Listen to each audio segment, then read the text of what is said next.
Pernahkah kalian membayangkan seorang CEO masuk ke ruang rapat, duduk santai, lalu dengan entengnya bilang, "Saya mau bonus senilai 16 triliun rupiah. Kalau nggak dikasih, saya cabut dari perusahaan ini." Terdengar seperti adegan film fiksi ilmiah yang berlebihan, bukan? Tapi ini adalah kejadian nyata yang baru saja mengguncang dunia korporasi global. Tokoh utamanya tentu saja si Iron Man dunia nyata, Elon Musk. Pada tanggal 6 November 2025, mayoritas pemegang saham Tesla akhirnya merestui paket kompensasi paling gila dalam sejarah umat manusia, yang nilainya bisa mencapai 1 triliun dolar AS, atau setara dengan 16.000 triliun rupiah, jika semua target ambisius Elon tercapai. Angka ini benar-benar tidak masuk akal jika kita hanya melihatnya sebagai gaji. Bayangkan saja, nilai bonus ini hampir setara dengan PDB negara berkembang seperti Indonesia dalam 1 tahun penuh.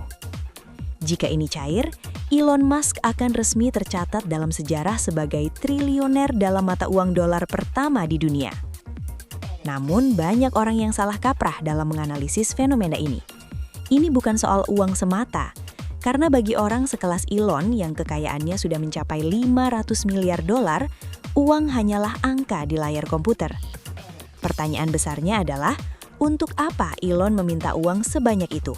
Dan mengapa para pemegang saham Tesla yang biasanya pelit rela memberikannya? Jawabannya sederhana namun mengerikan. Ini bukan tentang kekayaan. Ini tentang kekuasaan mutlak dan kontrol total.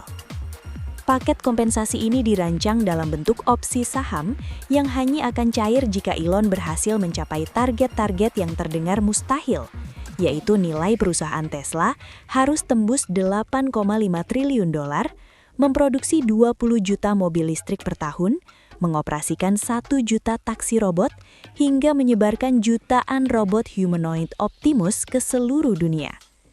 Jika semua ini tercapai, kepemilikan saham Elon di Tesla akan melonjak menjadi 25%.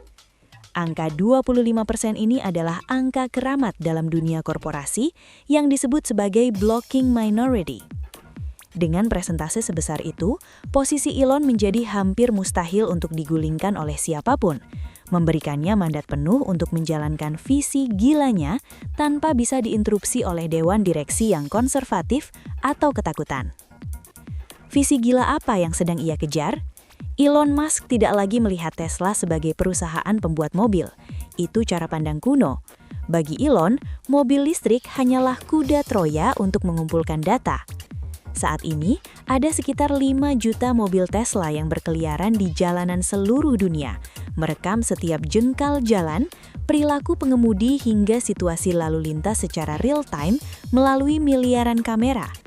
Data inilah yang menjadi bahan bakar utama untuk melatih kecerdasan buatan atau AI milik mereka.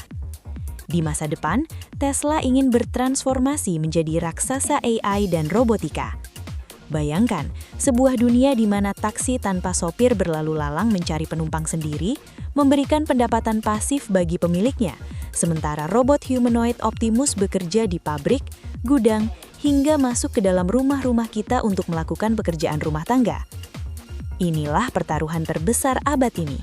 Jika Elon pergi, Tesla hanyalah pabrik mobil biasa yang harus bersaing berdarah-darah dengan raksasa Tiongkok seperti BYD dan Xiaomi yang kini mulai mendominasi pasar mobil listrik dengan harga murah.